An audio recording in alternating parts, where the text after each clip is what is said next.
por que esses personagens foram importantes protagonistas ou importantes personagens, né, do dia tenso, dessa terça-feira muito tensa em Brasília.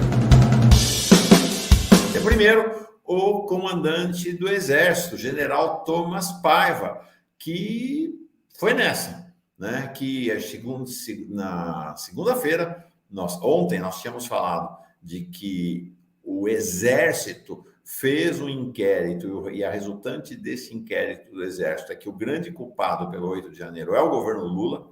O grande culpado pelo 8 de janeiro é a vítima, mas não foi apenas isso. Isso foi uma posição institucional do Exército. Ontem, né, nós mostramos aqui ontem esse inquérito militar que livrou as tropas e foi para cima do governo Lula em relação ao 8 de janeiro. Ontem veio a público esta comunicação do general de divisão Francisco Humberto Montenegro Júnior, chefe de gabinete do comandante do Exército, não dá um passo sem autorização do comandante do Exército, respondendo, veja lá, cumprimentando cordialmente, reporta o meu ofício número tal, de 14 de julho de 2023, que versa sobre o ofício número tal, pelo qual o deputado federal André Fernandes, o comandante do Exército está dialogando com André Fernandes, um dos parlamentares mais desqualificados do Congresso Nacional, golpista, impressionante. Convocou o 8 de janeiro, celebrou o 8 de janeiro. E aí, eles vão... O que vai se dizer nesse... Daniel Miag aqui dizendo, opa, olha aí, quem puder seja membro. Faltam 3, já tem 2 novos membros, mais 3, nós completamos a nossa cota cotidiana de 5 membros. Tá aí, o Miag deu 2 assinaturas de presente. Grande Daniel Miag. Então, vamos contar o que diz esse ofício, então, do chefe de gabinete do comandante do Exército. Nesse contexto, olha, veja bem, gente, é muito grave. A fim de colaborar com os trabalhos da Comissão Parlamentar Mista de Inquérito. Quem é que convocou o Exército para colaborar com a CPI? Quem é que chamou?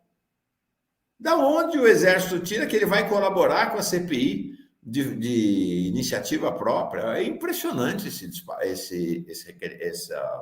essa cartinha do chefe de gabinete, esse ofício do chefe de gabinete do Tomás Paiva. O que ele vai dizer? No item 9... Em razão da avaliação informada pelo GSI, a mobilização dos meios do Exército Brasileiro foi realizada de acordo com a situação de normalidade, ou seja, o Exército Brasileiro, o comandante do Exército Brasileiro, José Múcio, existe ministro da Defesa nesse país? Existe, né? A serviço do comandante do Exército, uma inversão total da hierarquia.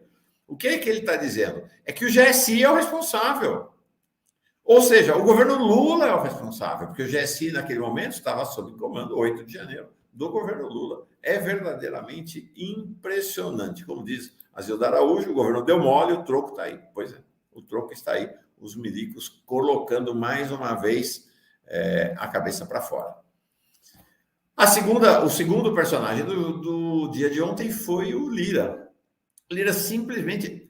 Chantagem a céu aberto, Rebeca. Ele simplesmente disse isso. Ele falou, não tem votação em segundo turno do arcabouço. A votação está adiada por tempo indeterminado enquanto o governo Lula não entregar os ministérios do Republicanos e do Progressistas. Chocante.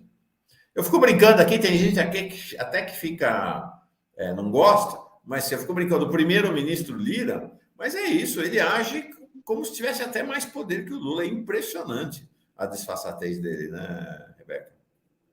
Exatamente, olha só, a Valéria Bordim, ela diz, a chantagem do Lira agora é às claras, sem nenhuma vergonha. Que tempos são esses, tudo escancarado. É complicado, né? Todos os dias a gente fala de como o Lira, ele tensiona o governo para os interesses próprios que ele tem, né? Isso não pode acontecer, de forma alguma. É isso mesmo. Só para dizer o seguinte, começou, tá? Tá rolando. Brasil e Jamaica já começou. Nós aqui. Vamos continuar trabalhando, né, Rebeca? Vamos, mas eu já coloquei ali, ó, na TV, para ficar aqui, ó, com o olho no gato, olho no peixe. O olho do gato, olho do peixe, 10 segundos. No início do jogo, a seleção brasileira jogando de azul. Azul e calção branco, a Jamaica de amarelo e calção verde. Vamos ver como é que vai rolar. Nossa torcida para a seleção brasileira. Nosso coração com a seleção brasileira. O terceiro personagem do dia é Rui Costa. Ele foi convocado para depor na CPI do MST. Não é que ele não foi convidado. É diferente, porque até agora vinha um certo acordo de que haveria convite. Não tem convite, foi votada a convocação. O que Rui Costa tem a ver com o MST? A argumentação do Kim Kataguiri ontem é estrambótica, entendeu? Porque ele, quando era governador da Bahia, teve invasão. Porque ele, como chefe do gabinete civil, fez nomeações vinculadas ao MST. É um negócio sem pé nem cabeça. Qual é o objetivo? Gente, eles olham para o Rui Costa e enxergam o Zé Dirceu. É disso que se trata. Eles querem golpear o chefe da Casa Civil. O chefe da Casa Civil. É disso que se trata. Né? Porque eles sabem que golpear o chefe da Casa Civil é um golpe grande no governo, em qualquer governo. Então, esse é o objetivo. Gente, o Rui Costa O Rui Costa é um adversário do MST. O Rui Costa sequer é um aliado do MST. O governo da Bahia, durante os 2 governos dele, foram governos de combate ao MST e não de apoio ao MST. Não tem nada a ver com o MST. Mas está aí, convocado o Rui Costa. E o que a gente viu ontem na CPI é um negócio impressionante. O que está acontecendo na CPI do MST, eu tenho assistido, é muito chocante, sabe, Rebeca? Um retrato da degradação das condições da democracia brasileira. O que está acontecendo na CPI é realmente impressionante. Ontem teve o Ricardo Salles, buscou constranger o general G. Dias. Foi realmente um negócio assim. Só faltou da porrada física.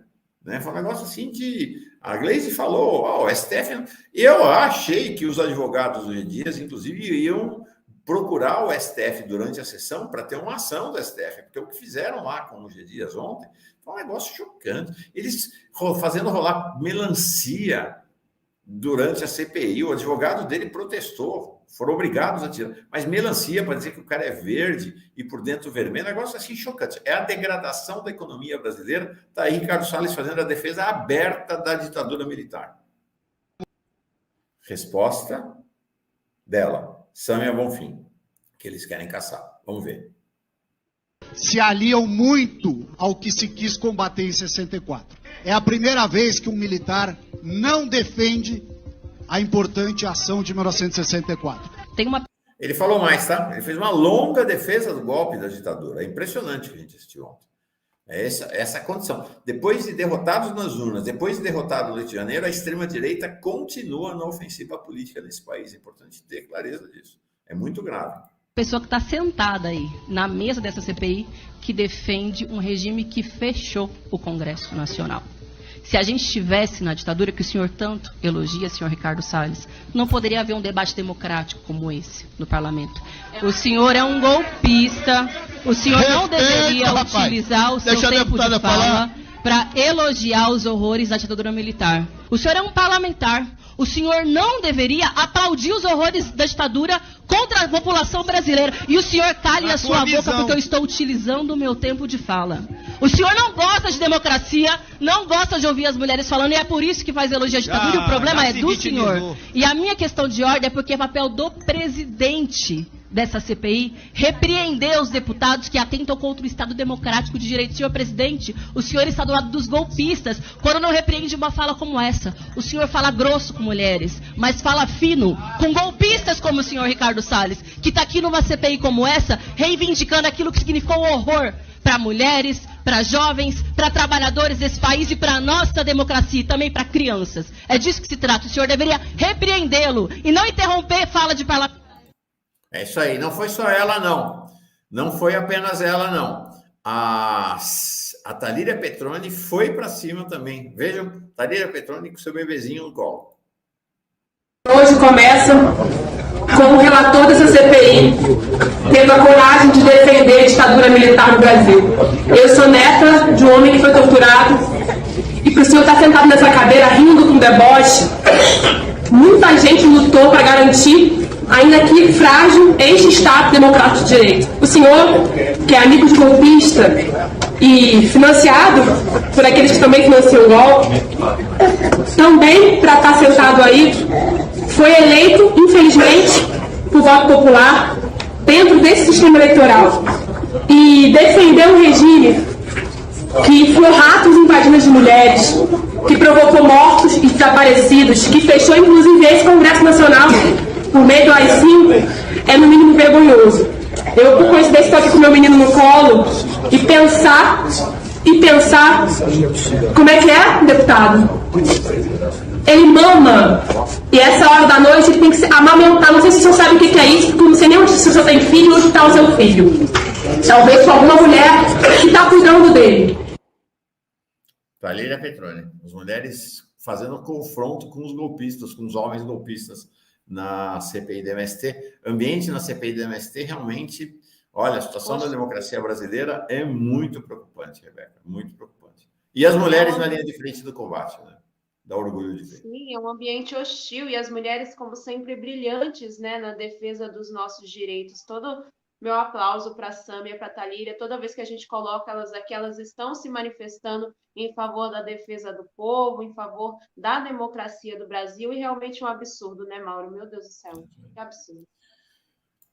Outros dois personagens de ontem, então, nós já falamos do comandante do Exército, falamos de Rui Costa e da CPI do MST, dois personagens de ontem. Incrível, porque o general G. Dias, que não tem nada a ver, não tem nada a ver com a MST, tanto não tem nada a ver com a MST, que ele foi para lá e a questão deles era o elogio da ditadura.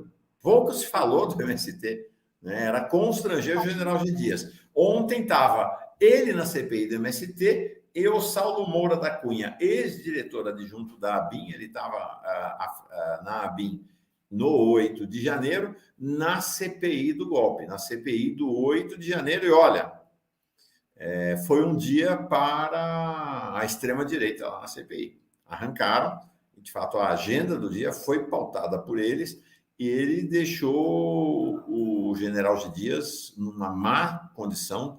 O G. Dias vai depor na CPI do golpe, a situação não ficou bem, não ficou bem.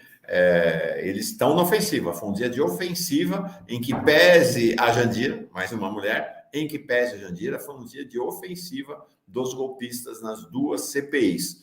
E então o Saulo Moura da Cunha disse que o Gonçalves Dias pediu para retirar o nome dele, Gonçalves Dias, das planilhas de alertas da agência que foram enviadas ao Senado. Ficou muito ruim mesmo, né? E ele foi bem transparente, achei que foi bem, entregou o sigilo telemático, né? Entregou o celular, pareceu bem verossimilhante o depoimento dele. E disse também que o G. Dias foi avisado do risco de invasão do Planalto às 13h30 do 8 de janeiro, segundo ele, aí não dá para saber, vamos ver as mensagens, ele disse que tem mensagem no WhatsApp dele, dizendo ao G. Dias de que estava convicto de que atos extremistas seriam realizados. Então vamos ver, essa história, G. Dias pode causar o general Dias pode causar grandes prejuízos políticos ao governo Lula ainda. Foi uma nomeação completamente equivocada do presidente Lula, colocar um militar à frente do GSI. Muito complicado. Então, esses foram outros dois personagens. O sexto personagem do dia é Flávio Dino. Flávio Dino está claro que é alvo da extrema-direita, é um dos alvos principais da extrema-direita. A situação do Flávio Dino, gente, não é uma situação... A Lúcia Simões. Mauro, nunca vi setor de inteligência usar Zap. Pois é, mas no Brasil usa e usa bastante. É incrível. Então, Flávio Dino vive um momento de isolamento no interior do governo Lula. Ouça o que eu estou falando, é bastidor do governo Lula. Ele não tem nenhum apoio no Planalto. Claro que tem apoio do presidente Lula, mas os ministros do Planalto rejeitam Flávio Dino. Primeiro, porque tem ciúmes, porque Flávio Dino foi a grande estrela da primeira etapa do governo Lula na luta contra a extrema-direita. Segundo, há uma avaliação na esplanada de que o Flávio Dino é espaçoso, atropela. Ele mesmo já falou, ele reconheceu, eu vejo a bola ali, quicando, eu vou chutar, não tem conversa, vou fazer e faço mesmo. Então, com isso, ele acaba atropelando, acaba ferindo sensibilidades.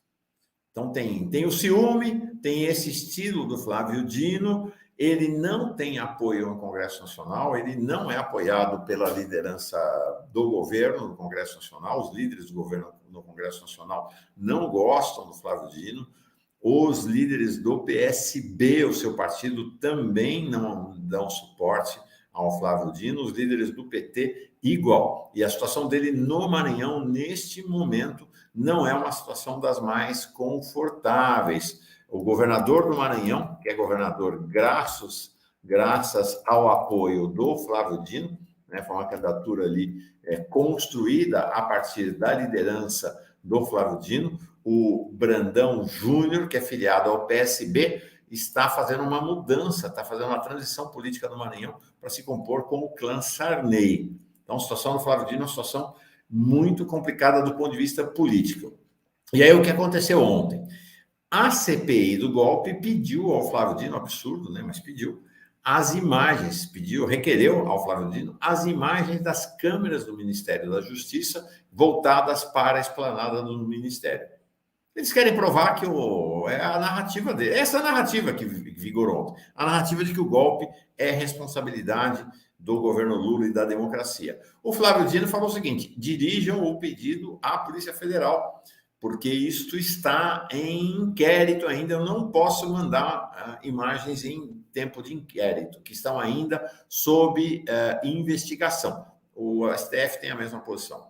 A CPI foi para cima dele ontem, deu 48 horas para ele liberar as imagens, senão a CPI vai ao STF, ele vai ser convocado, ao que eu estou dizendo, tanto para a CPI do MST quanto a CPI do golpe, vai convocar o Flávio Dino, eles estão armando o pedido de prisão contra o Flávio Dino. Né? Então, ali o Flávio Dino é um ponto crucial na luta contra a extrema-direita no país nesse momento. Então, ele é o 6º personagem, né, desse dia tenso de ontem, Flávio Dino. E ele não tem conversa, Flávio Dino vai para cima mesmo. Né? Então, ontem, enquanto a CPMI estava nessa história de bater em Flávio Dino, ele respondeu à altura. Né? O Twitter dele às 11h30 da manhã. Tentaram fraudar a eleição de 2022 para ficar no poder. Ainda assim, perderam. Ponto 2 do tweet dele. Tentaram dar um golpe de Estado entre outubro de 2022 e janeiro de 2023. Perderam novamente. 3. Tentaram explodir o aeroporto de Brasília e matar centenas de pessoas. Não conseguiram. Essas são verdades comprovadas. Não adianta ficar inventando fatos para encobrir tais verdades e vamos seguir governando e cuidando da população. Muito trabalho para reconstruir o país. Então está aí o Flávio Dino peitando a extrema-direita. Bolsonaro foi para cima dele também, porque Flávio Dino falou até algo estranho nessa história da chacina, precisa ser investigado, e Bolsonaro foi para cima dele. Então, gente, a democracia precisa defender Flávio Dino. Flávio Dino é um alvo. Não são apenas as CPIs, a extrema-direita nas CPIs que quer pegar o Flávio Dino. A Comissão de Segurança Pública aprovou a convocação do Flávio Dino. Tá? Essa Comissão de Segurança Pública é presidida e com maioria fascista, é um fascista que produz, Sanderson é quem preside a comissão. Flávio Dino já esteve lá por conta, lembram-se da história da visita dele à Maré? Já esteve lá, foi um dos momentos de grande confrontação em que ele humilhou os fascistas na CPMI, estão convocando. Por sinal, olha a situação do Congresso Nacional. Amanhã tem uma reunião desta CPI da Segurança Pública. Olha o título.